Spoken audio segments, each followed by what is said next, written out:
And we begin with breaking news from Israel, where a barrage of rockets was fired early Saturday into the country. Israeli officials say there are multiple injuries, some of them serious, at least one fatality. The barrage began about 6:30 in the morning local time, when most people were likely asleep. The smoke you see in the sky there is the trails from those rockets. Sirens triggered as far north as Tel Aviv.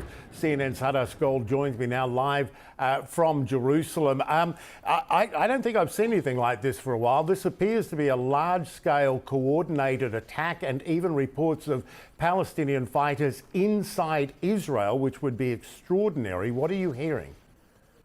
Yeah, this intensity is really something unprecedented. Since 6:30 this morning, it has been essentially a nonstop barrage of rockets, red alert sirens going off across the country. My phone, which has this app that tells you when sirens are going off around the country, has not stopped vibrating since 6:30 in the morning. That gives you an idea of just how intense this attack is. It's happening 6:30 in the morning on a Saturday. As you know, most people will be asleep. Also, it's Shabbat, so if you're religious, you don't have any of your electronics going. You would hear the sirens going off in your neighborhood, but you wouldn't have your cell phones or televisions or anything else like that on. We are already hearing of injuries and fatalities. At least one woman in her 70s has been killed. We're hearing of several other injuries, including severe injuries.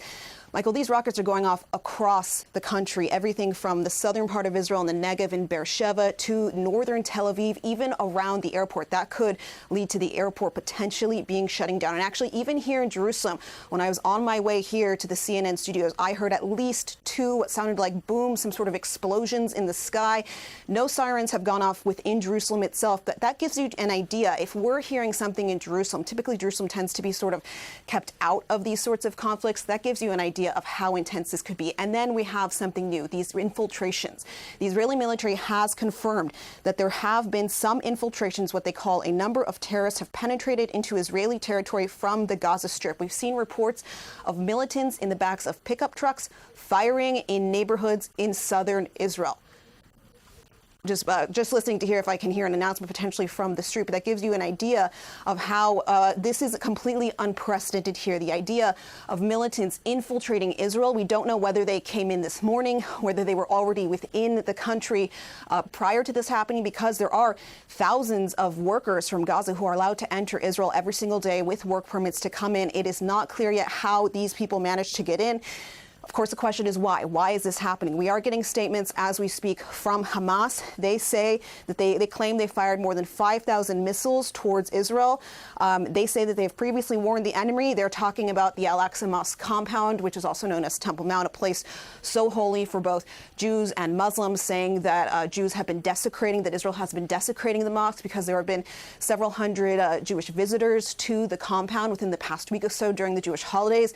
Non-Muslims are allowed to visit the compound, but it is a very sensitive subject there about who gets to visit, when, whether they are praying there or not. The Hamas statement also mentions what they say are hundreds of martyrs who have been killed by the Israeli military this year. We have, of course, been reporting for weeks, for months, about the intensity in the West Bank of clashes between militants and the Israeli military, the regular Israeli military incursions into Palestinian cities, where we have had a record death toll. And there's also been a record number of Palestinian attacks towards Israelis within Israeli territory itself. It's been a very tense period, but I do think this has come as a surprise, because while there have been some clashes along the fence, protests along the fence between Gaza and Israel, there's been some tensions in Jerusalem, there's been this sort of ongoing situation in the West Bank.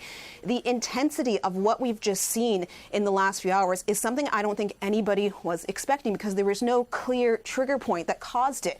So that's what's sort of very surprising about all of this. We should look also at the geopolitical implications, what's happening right now. Of course, the march towards normalization with Saudi Arabia, between Israel and Saudi Arabia. Potentially, this could be somehow connected to that.